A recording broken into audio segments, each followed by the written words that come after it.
No. So here we are. We're at the end here. We've pretty much covered all the material, so it's just review at this point.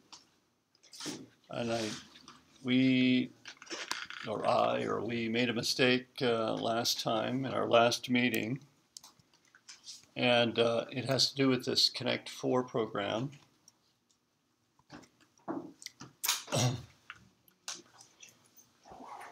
After checking for a tie, if there's a tie, we need to add a break here.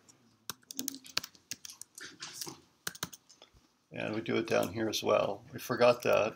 We didn't really test that. Also, we need to check that there's a win first before we check that there's a tie, because if you win on the last move, then tie will return true here, and it will report a tie and not a win. So that's that should come down like this. So if you're modeling your code after, your tic-tac-toe code after this code, then these are adjustments that you might need to make yourself.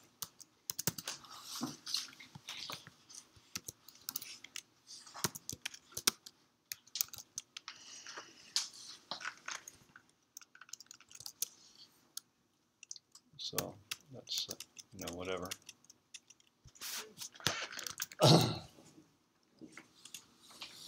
All right, so that's that was the application. So I'm just going to take questions and answer them.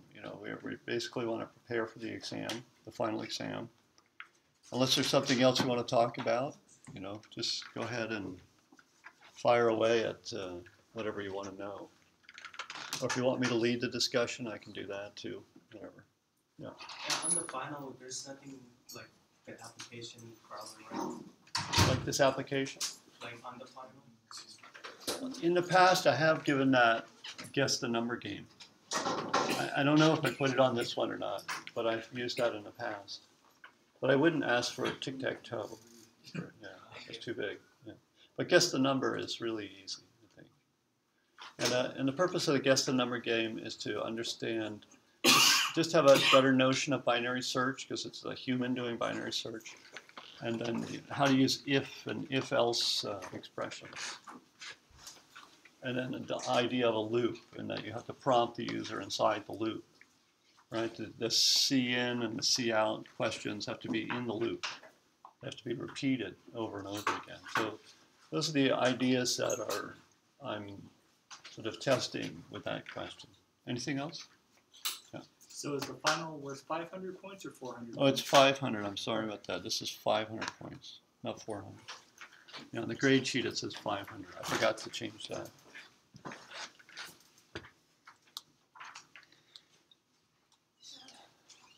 What would you recommend is the best way to study for the final? I think the best way to study is to review all these exams and let's do an example. Let's pretend we're studying for the final. Well, let's study for the final. Just start going through these things, like this problem right there. What does that print to the console? And don't make a weak guess here. And don't try to guess from your memory. Don't look at the answer. Like, really think hard, and let's pretend we're in the exam, and this really counts. And so let's analyze this. What does this code print? First zero.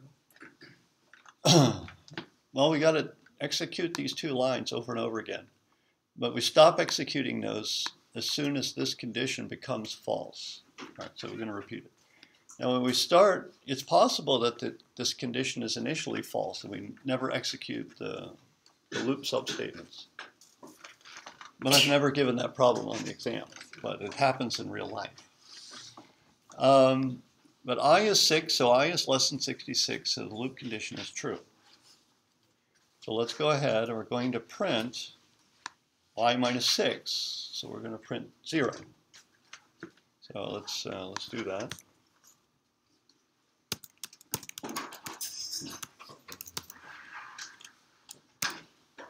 Let's pretend we're doing this problem. So we're going to print 0. And the thing to catch the mistake you want to look out for is that I is not modified here. I does not become 0. We're just using I in an expression. We're printing 0 from that expression. So I remains at 6. So then we calculate 6 times I. 6 times 6, it's 36. 36 is stored into I. If you can keep that in your head, that's all right. But if you can't, then you just make a record of it. I got to remember I is 36. So 36 is less than 66. That's true. So let's print whatever this computes to. So I is 36. We've got a record of that, in case we have a bad memory.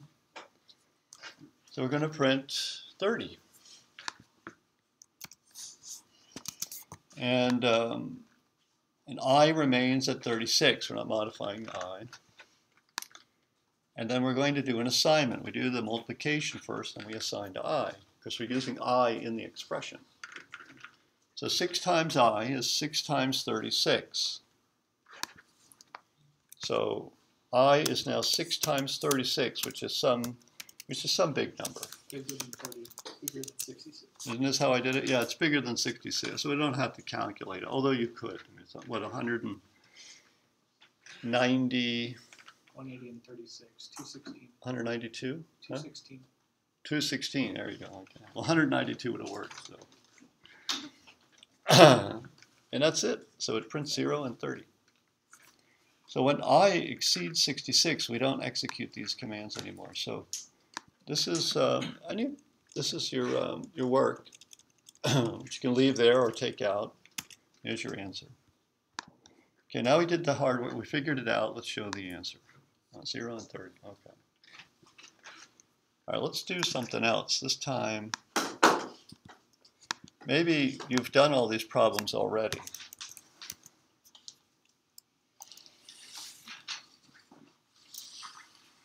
And let's see what's in here. Is there a main? No.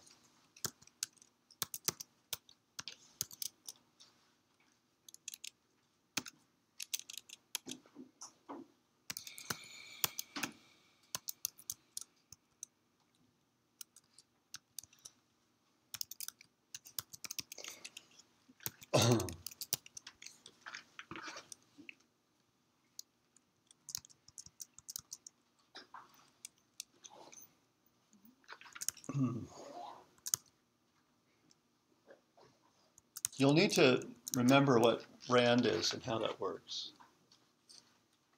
But I won't ask for you to use srand, just rand.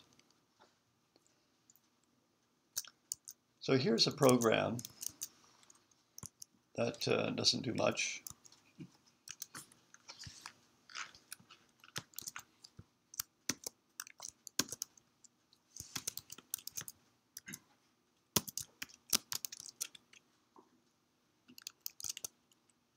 So you could be at home studying here, and then maybe you'll try to come up with your own problems. Oops.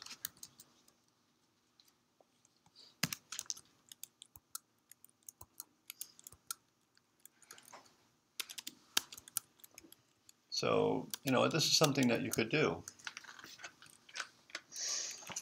Maybe if I was minus 2, and this is 10, and this is plus 1. I don't know. Just an idea. Maybe this won't work for you, but you can come up with your own exercises. What does that print? And just to make it easier to read, we'll print the new line here. So we don't want to run it. We did all this work because we want to pretend that we're in the exam right now. So the effectiveness of this approach is related to how seriously you can put yourself in that mindset that this counts, and I'm doing right now. I'm not going to be lazy about this. I'm going to really think through this. It's like working out. Okay, you're going to really do a workout. Your program has an infinite loop in it. Huh? That has an infinite loop? It's always going to be negative. Oh, so that it's has an always infinite gonna be loop. negative. All right, let's clean that up. Okay, clean that up. That's an infinite loop. I only get smaller, so it'll never hit 10. All right, let's what's it going to print? Let's do this.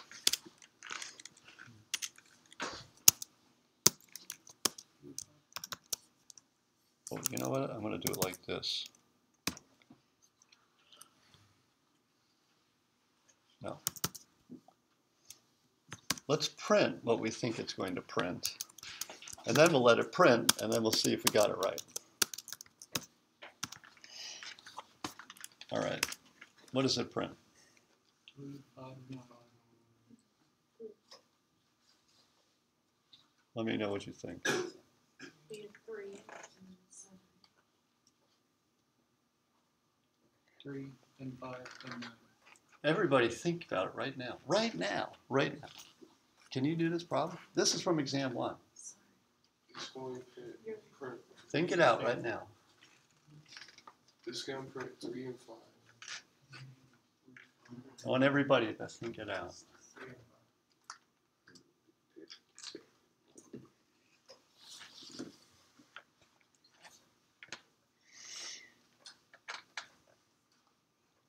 That's 3, 5,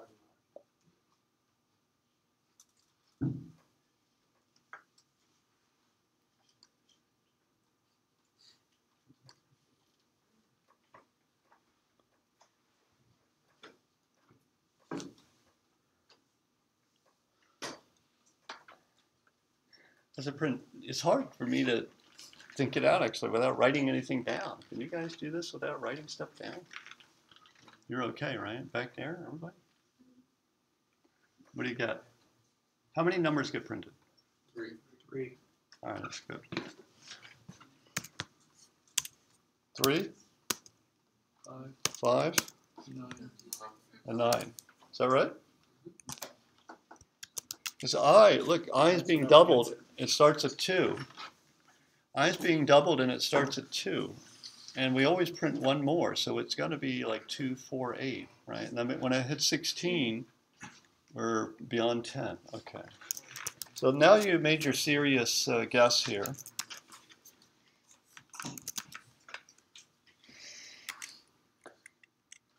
Look at that. We got it. That one's done. So that's another way to study. Just practice. I like that.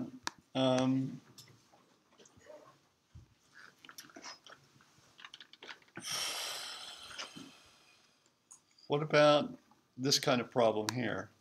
This was only on exam 1, but it's I didn't put it on the other exams, but I believe this type of problem is on the final. So you need to remember or practice doing this kind of a problem.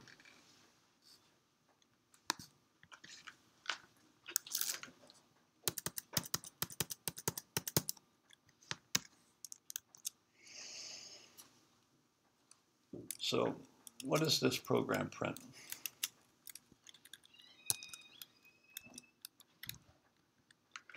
And let's set n to 4.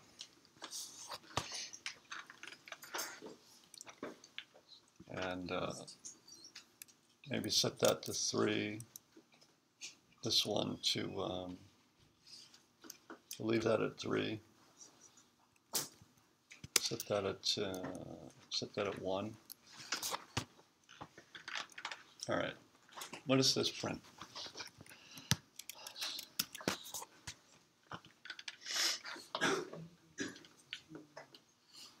Oh, what is this? This is plus plus k, n plus plus? Yeah. It makes sense. All right.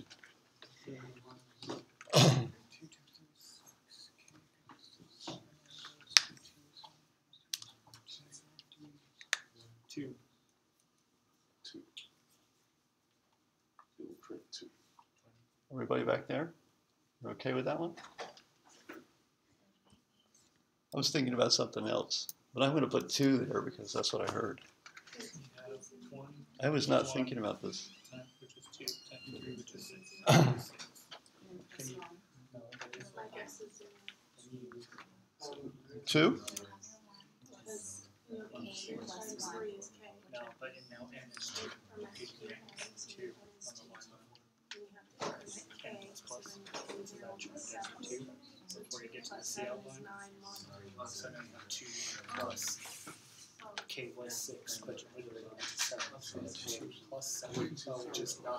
So you do that as multiplication. So it's 0. Mod 3 is going to be 0.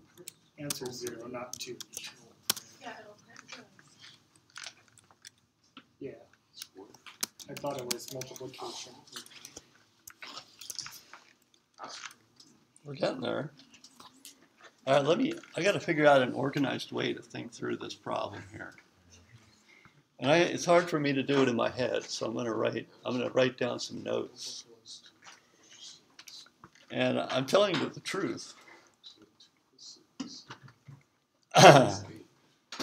And so n is 1. And now what is n here? And what does k become? Because k doesn't exist up here. So what does k become? What does n become? Well, what does n become at the end of this statement? 2. It's got to be 2 because we're not assigning to n here, but we're incrementing n there.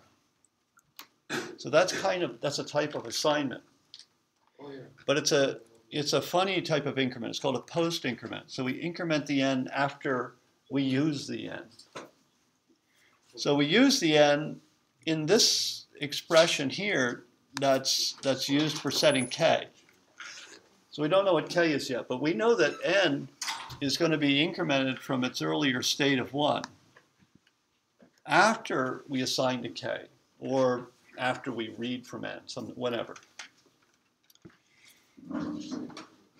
So now it just boils down to figuring out what this is.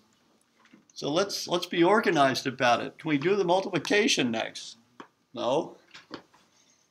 Should we do the increment next? No, let's not do the increment. That's a post increment. We're not going to do that next either. All right, well, we got parentheses here. So let's take, and I'm going to ignore the plus plus. We've already, in a sense, handled the plus plus by computing n in advance. And then we can discard plus plus from our minds. It's really just n, 1 plus n. So that becomes 2. Forget the plus plus.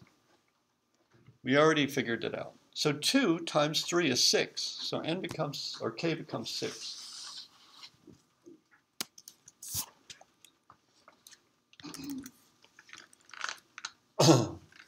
Oh, now here, I don't know how to write down notes here. Here we've got a pre-increment. Well, that means before we do anything, before we read from k, before we use k, we've got to increment it. So I know that here, well, n will remain the same. N will remain at 2, and k gets incremented to 7.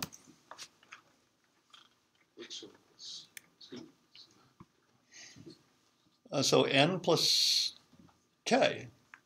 N plus k. Forget the increment. We did it. What's n plus k? 9. 9. Mod 3. 0. So yeah, 0. So we were a little off on the first guess. I was doing multiplication. And we think we got it right, but now we're at home. Is 3 divided?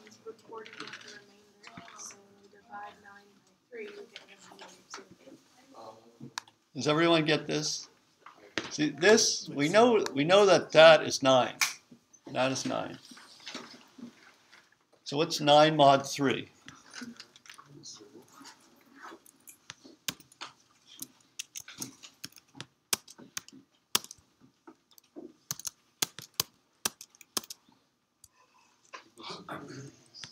What's 9 mod 3? Well, it's 9. Think of this. Think of What's the remainder when you divide? think of 9 divided by 3 plus the remainder.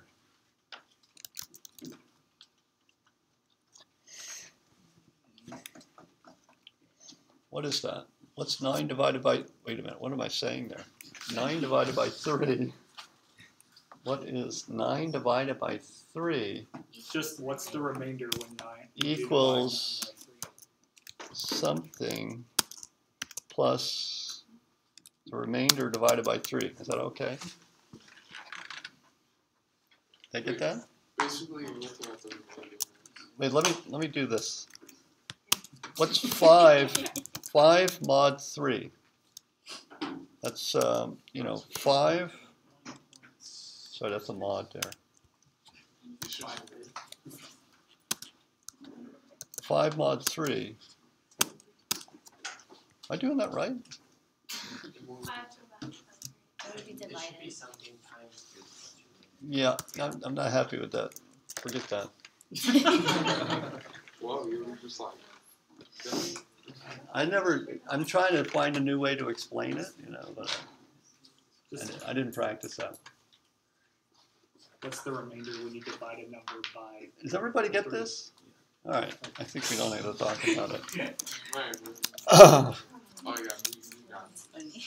Yeah, you got it.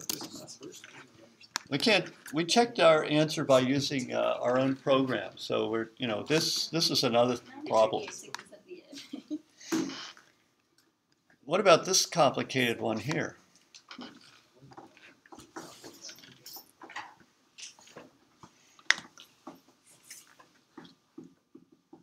I don't think that's too tough, right? You guys, you're all right with this? We don't need to practice that, or do you want to talk about it? See, the loop condition is dependent on I, and I is modified here, and I does not depend on K. Well, I put 660.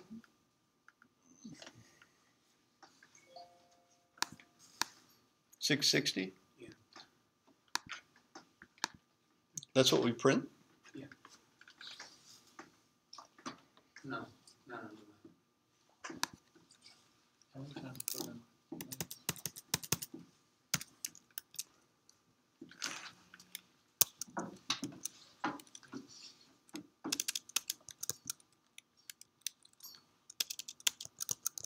Oops.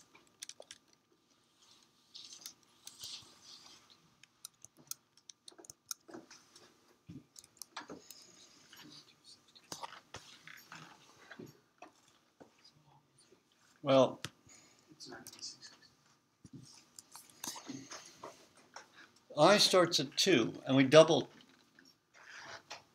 I each time.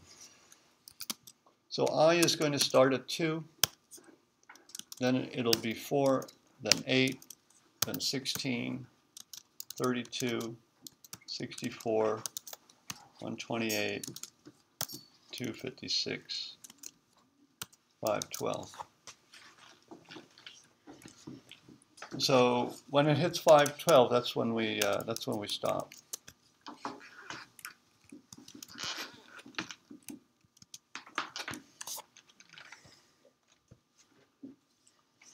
So we do the loop for these values: 1, 2, 3, 4, 5, 6, 7, 8. So we make 8 passes in the loop. So we subtract 1 8 times. Which would be It's gonna do it on 512 or 256. -2. It runs 9 times, doesn't it? Does it run 9 times? It runs. Wait, when we enter the loop, I is 2. That's our first execution, I is 2. And we double it, and then I becomes 4. 4 is acceptable by the loop condition. So we run it a second time with I equaling 4. So 3, 4, 5, 6, 7, 8, and we're going to run it one more time. 9. We're going to run it 9 times, right? Am I getting that right? You're running at 2, 4, 6, 8, 16, 32, 64, 28, 256. Yeah. You don't get to 512, but you still run it at. We run it I takes this value, we run it, that's right. When we get The first time we run it, this is misleading. This is the, let's see, when I is 2, k is modified. When I is 4, k is modified. When I is 256, k is modified. Right? once we But when I hits 212, 512 here, then we exit the loop. This is not right. and then k is not modified. This is not right. The first time we run through the loop, I becomes 4. Oh yeah, so then Yeah, I'm getting confused too. Yeah, it's negative. I'm confused as well. It still Don't runs mind me, 8 I times. think it's Huh? only 8 It times. still runs 8 times. It runs 8 times? Because it starts at 2.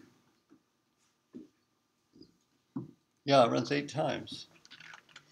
Because the first time it runs, Never said it can. oh, let's do it like this. Yeah, this is confusing. It's not that easy, is it? This is going to take you for a long time and all that.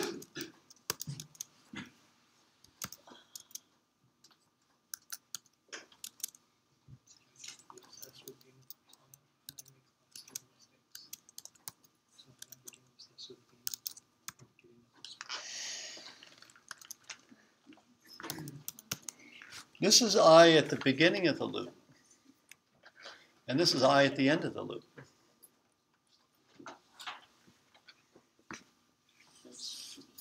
It's So at the beginning of the loop, this is what we check. This is where we evaluate the loop condition. So initially I is 2. The loop condition is true. Then I becomes 4. So it does- And so it just moves across like that. That's another way to look at it. So anyway, it runs 8 times. We subtract 8 ones. That's subtracting 8. So it must be minus 2. Is everyone okay with that?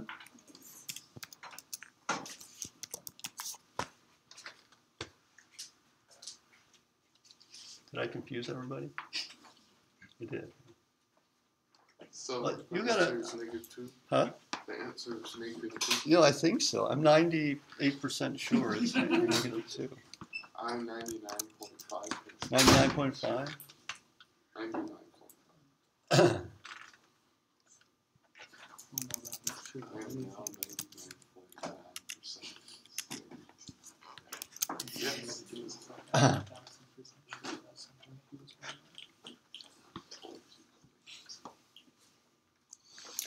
Maybe a better way to look at it is like this. So we execute the loop. When I is 2, I becomes 4. We execute the loop. I becomes 8. We execute the loop. And we stop when I becomes 512. That's how I normally do it. So we only execute the loop for these values.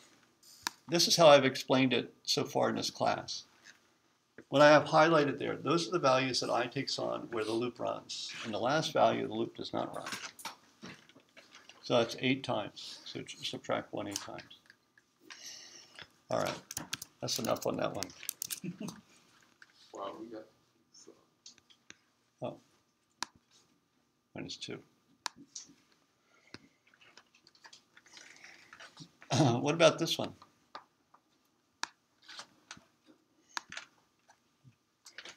So we have this condition here, if else.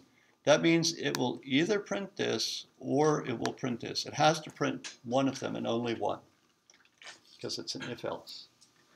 So we always run one of the substatements. Which one does it run?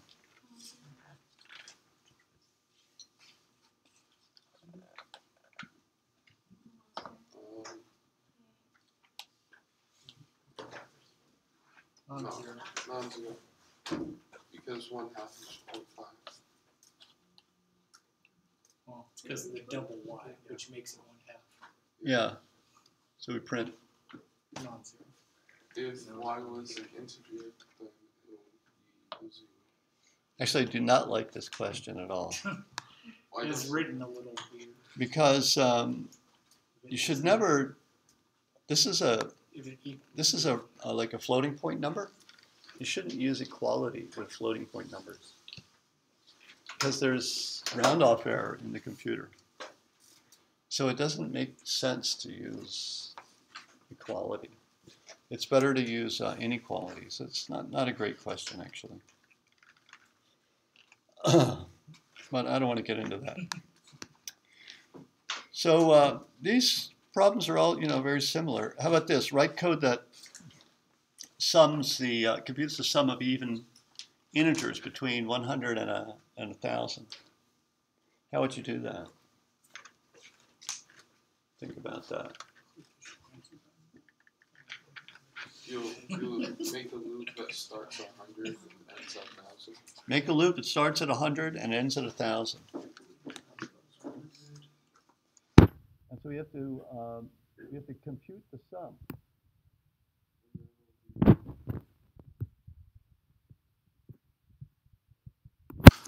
Well, let's get that loop started.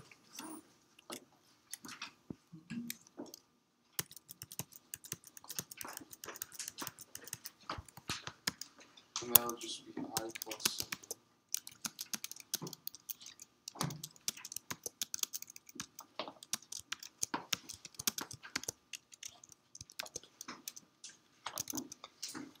I think it's a matter of practicing and gaining confidence. And you've got to work through it in your own head, and just practice it. And then you're going to grow in confidence. And you see you're making these mistakes in your analysis. And then you study that. You say, yeah, I made a mistake in my analysis. I didn't analyze that clearly or correctly. You just practice it. It takes practice. You got to practice it. And anyway, this is this inclusive? It says inclusive. 100, that means we have to include 1,000. Which will be less than or equal to. Yeah, that's inclusive.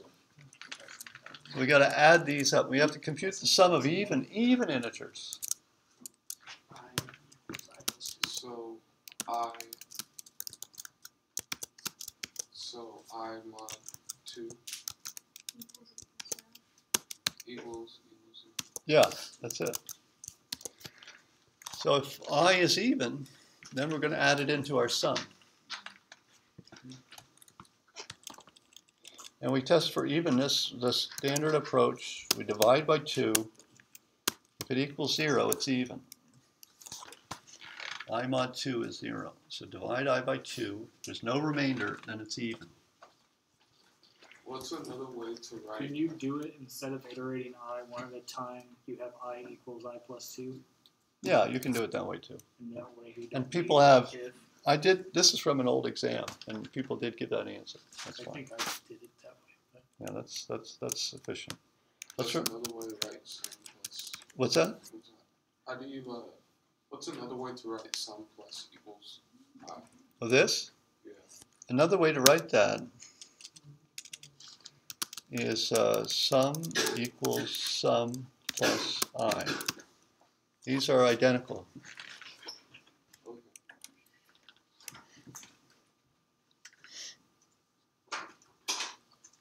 Remember, the sum needs to be declared and initialized to 0.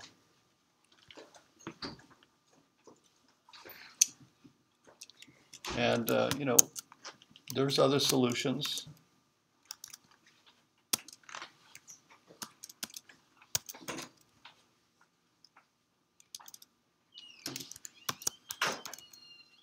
less than or equal. Oh, it's the even numbers, right? Yeah. Oh, we just do it like this.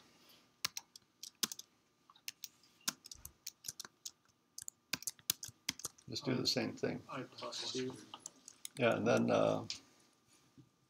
plus 2, not times 2. And less than 1,001 if you're going to do it that way. Yeah, we got to do that. Now we don't need the now we don't need the test for evenness, because we're only iterating over even values.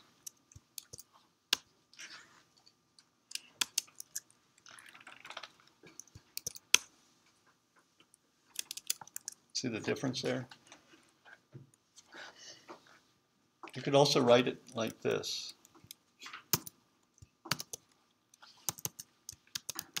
Because it's one statement, so you don't need brackets. It's dangerous not to use brackets if you go to the next line, because if you add, common bug is to add indented lines without adding the brackets.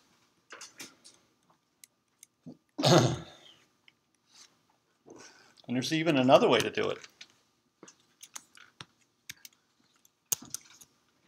You got to use, what is it, n times n plus 1, did I get that right? Divided by 2? Yeah, but that's not using a for loop. Then we subtract, let's figure it out. Oh, then you got evens, right? Then you got to take out the evens and everything. Yeah, it'd be hard to do it that way. Yeah, I mean, for the consecutive. it would be the fastest solution, though. Yeah. Yeah. How would you do it with a while loop? With a while loop? Oh, that's a good question. How do we do this? Which version of it do you want to look at? This version? The version 1 or version 2? Version 2 sounds like Version 2? So a while loop, you need to declare the loop variable outside the loop. And then you just put the loop condition. So this declaration, that's an initialization step. So we have to do that before the while loop. And then we have the loop condition. And then we do stuff. And then we have the end of loop operation. And then you just put the stuff. See, this is, you see that? That's the 3 parts of the for loop. Initialization, loop condition, end of loop operation. That's how loops used to be written, and then they invented the for loop later. So this is the original loop, right? And the for loop syntax came a little bit later. For loop sounds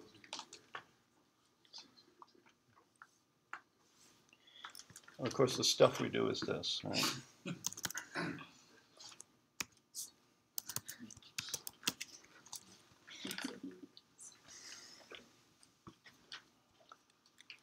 Oh, let's see if they all print the same thing. None of them print anything.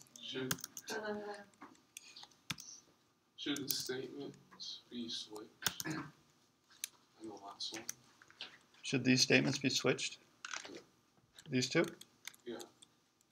Now this is the end of loop operation. Yeah, that's what happens after we do the stuff. After you do everything first. So you do this first, then you do this at the end of the loop.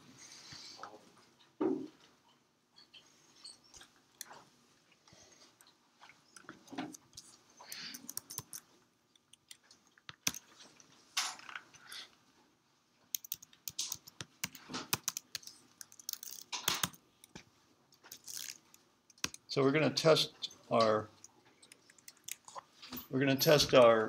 thinking. Do we all we should come up with the same value each time. You're initializing it here. Oh, look. See, I'm declaring I here. You see that? Mm-hmm. And I'm declaring I here. And I'm declaring I here. Is that a compilation error? So should that be sum equals 0 instead of int sum equals 0? He's already It should declared be a it. compilation error because for those The for first loops, two I is are- only existing within it. Yeah. So when you declare it the 3rd time, it hasn't been declared inside of main as of yet. So it's okay. Yes. Yeah, that's right. That's right. This I, the scope of this I, it's only visible in this code and the body of the loop. That's it. That's the scope of that eye. So it doesn't exist outside of this for loop. The same here. This eye here does not exist outside of this for loop. And this eye here, this exists only from this point down. So this is the scope of the third eye right there. So they all have different scopes. They don't overlap. And so we need to declare I in each case. So we use this int in front of I.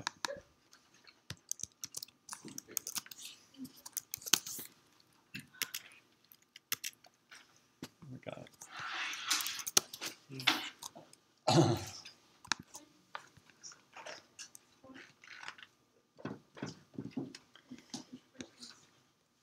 All right, let's take a look at, oh yeah, these commands here. So you need to know this, these Linux commands. So you'll need to practice those. I have one question on this.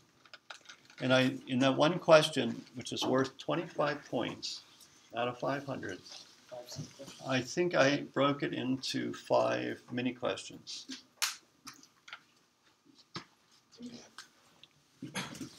You know, how to use make dir, cd, what tilde does, and rm for removing, that's in there. Working directory. Print working directory, that's your current working directory. So you need to know these basic Linux commands. Do you want to go over these? Yeah. Yeah, okay. So I might ask you something like, suppose you're in the 201 folder.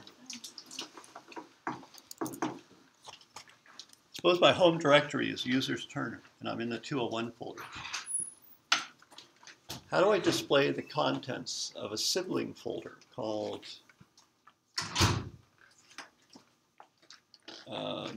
temp? So I go up to my parent and then down into temp. Well, I've got something in there. It's actually there. So, you know, dot dot means to go up to your parent. So from the parent, I should see myself, right? So 201 is here.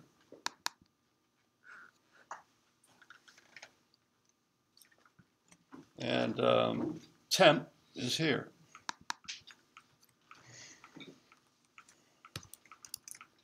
So I can look at that. That's the contents of temp. All right, let's suppose I have a file.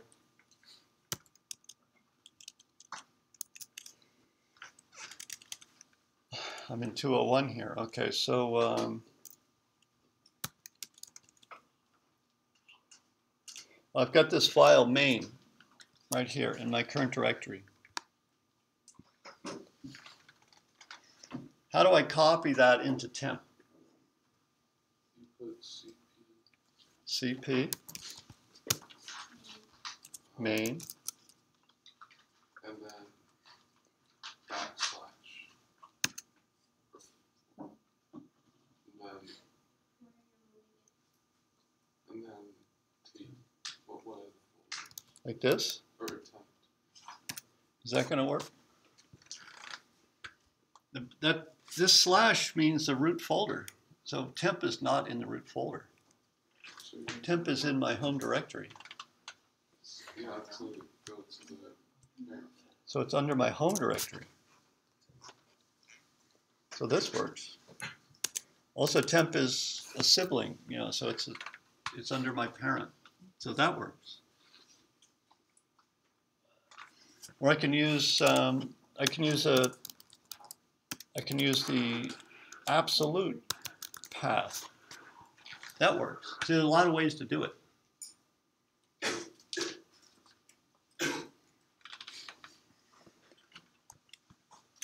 All those ways work. Let's see what's inside temp now. There it is. We just added, we copied main into there.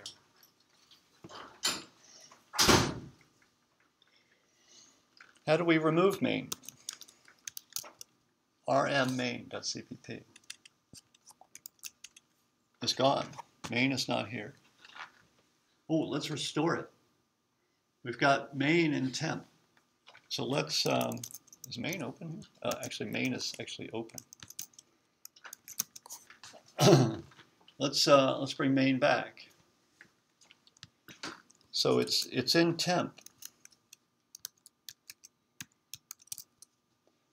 So what do I type now? I want to bring it back to the current folder. Copy it into the current folder. Huh? Yeah, we can do dot slash, or just dot is enough. I would want to change it. I want to call it ex1.cpp. Just put / yeah. So I'm copying it now, and I'm giving it a name, so it's copying it into a new name, in a new location. There's, should be in there. There it is. Oh, I don't like that name. I want it to be main again. How do I change it? I'm going to change it to main. I don't like ex1.cpp. I want to make it main.cpp. How do I do that? What command do I use? Move. /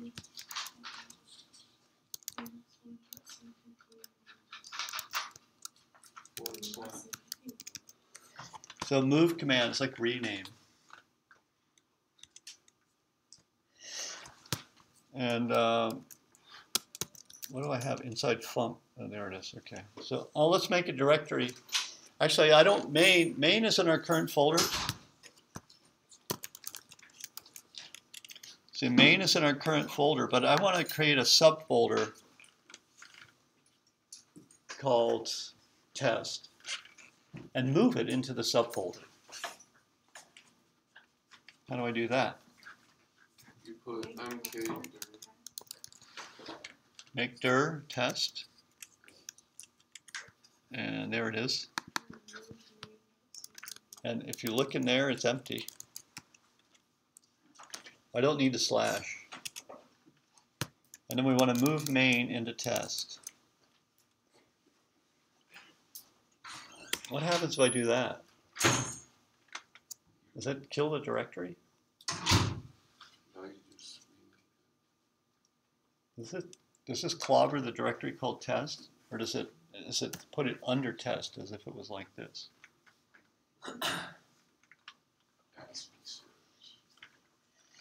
How many people think this will move main in so that it becomes a, part of the contents of test? It goes into the test folder. How many people think it will wipe out the test folder and main will be called test, and it'll just be a file called test? My gosh. I think it's the other way.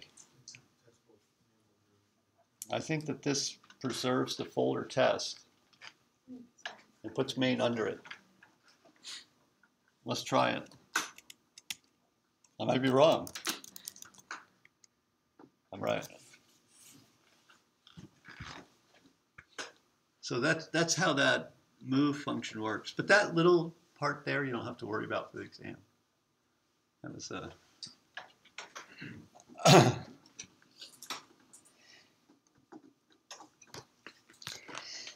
let's suppose we had. So is it just because they already have something, since both of them already have something, or already both created? It's just the way the move command operates. If you move a file and the target is a folder name, it's going to put it in the folder. That's just how move is created. That's how the program is written. And we just have to know that and memorize that. That's how the move function works. What about this? Look at this. So suppose that from test, we're going to copy main up to here. Oh, let's go into test, actually. Oh, wait, just in case we need this. I'm going to go into test, just to keep it simple. There's main.cpp.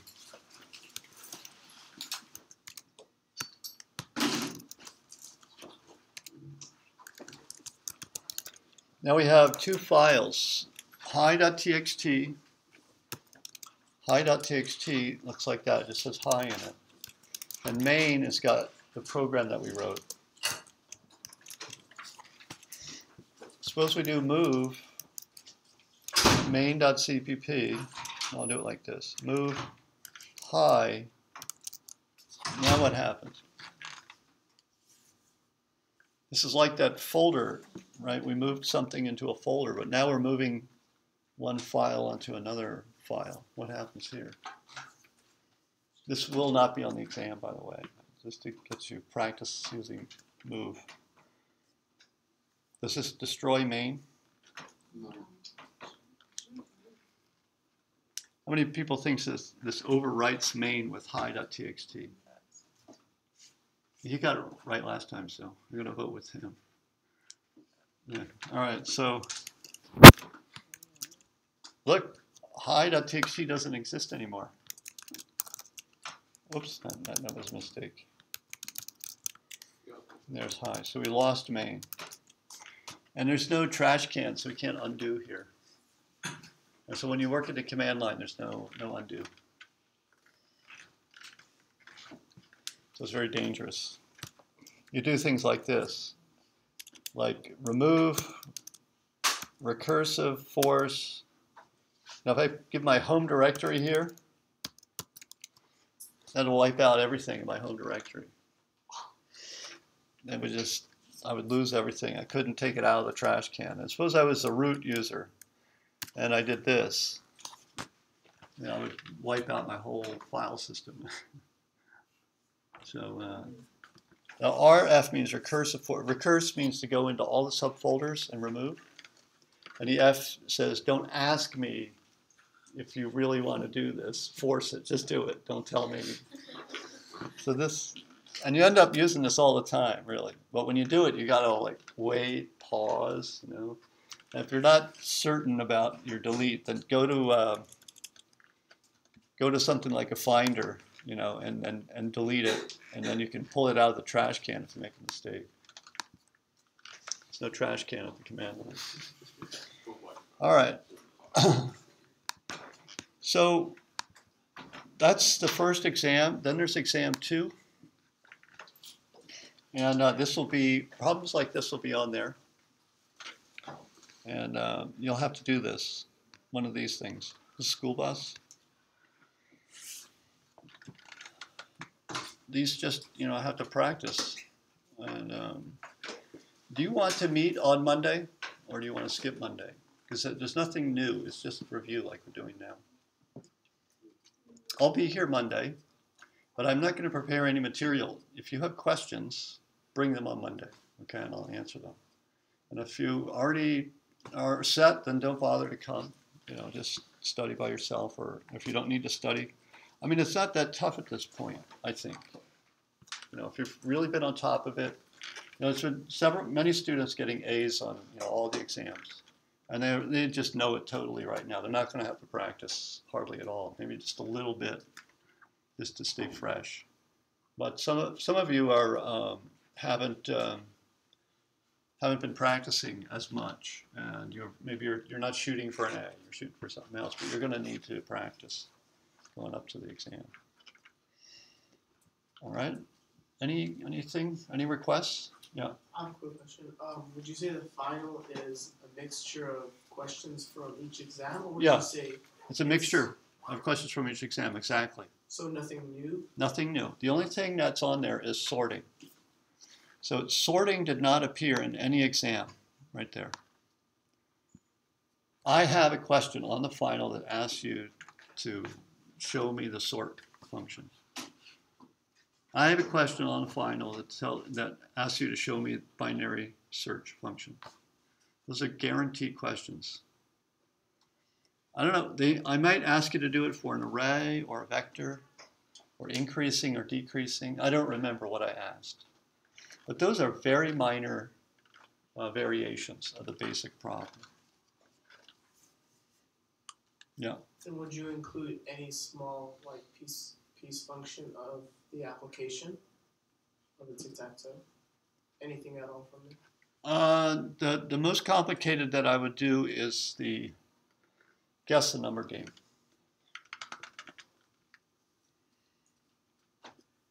Like calculating the sum, that's there somewhere.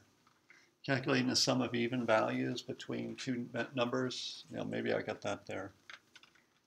The I plus I, you know, the post increment, pre-increment, that's there. Integer division versus floating point division. I probably have a question on that there. Yeah. How many questions? It's 500 points and they're worth 25 points each. So that's 20 questions. Yeah. There's one class, and I have 5 or 6 questions on that. All right, so I'll show you a class, and then I list the functions, and I explain what I describe what the functions do, and then you need to show the implementation for the functions. That's there. And also test code. Write some test code that shows how to test one of the functions. So that's there. And the test code, so here's an example of test code. Here's a class called number. We create an instance of number. And then the variable name we use 9 because the instance of the class represents the number 9. And 9 is not prime, so you know then we have these tests. So we use assert to test that 9 is not prime here. 9 is divisible by 1, then we can test that. So those are, so I talk about it here. Define is divisible by, define is prime. You need to know is prime. You need to know how to determine whether a value n is prime or not. Watch this.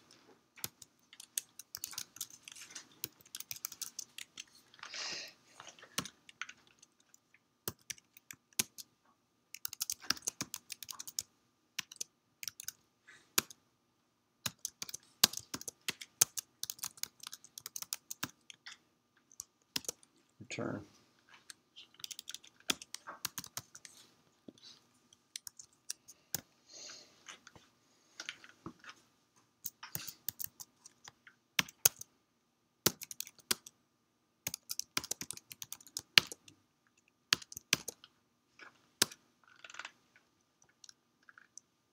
Wait a minute.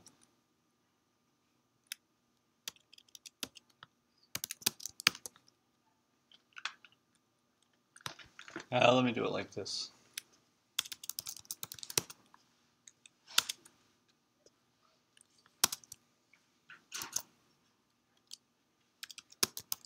Nine is not prime. So here's test code for this is prime function. But 7 is prime.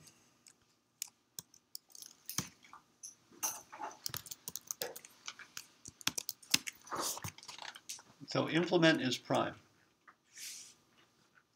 You need this for the final.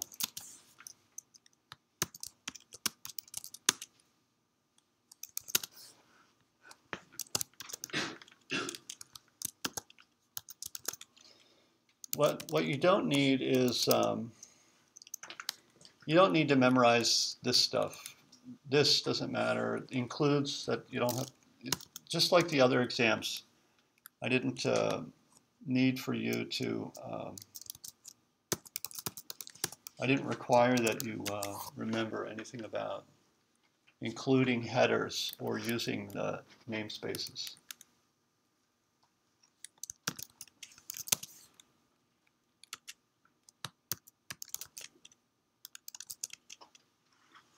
Insertion failed, line 11. See, we didn't implement the function yet. We have a stub. How do you implement is prime? How many people know how to do this right now? Could write it down on an exam in 15 minutes. So you should all know this. How do you determine if n is, we've done this so many times. How do you determine if n is prime? You have to do let's say if n is divisible by, or divided by 2 equals 0. Yeah, we look for a divisor. Look for a divisor. Which is 2. If we find one, return false.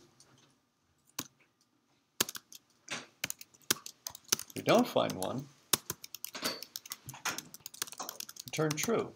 So how do you look for a divisor? And then if you find one, return false. Now a lot of problems are based on this. Like, is this vector lucky? It's lucky if it has the number 7 in it, okay?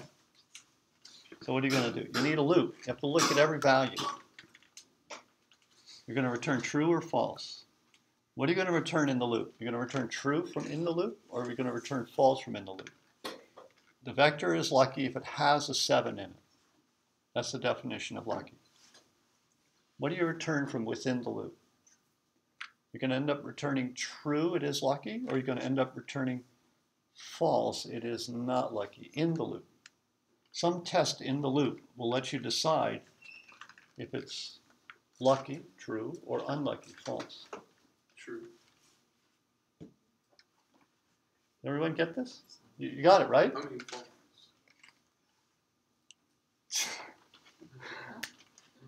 You're like me. So, yeah, we got to return. We return true in the loop because if you find a 7, we know we're lucky. We don't have to look anymore. We found what we were looking for. We can't return false in the loop because we have to look at every value in order to know that there's no 7.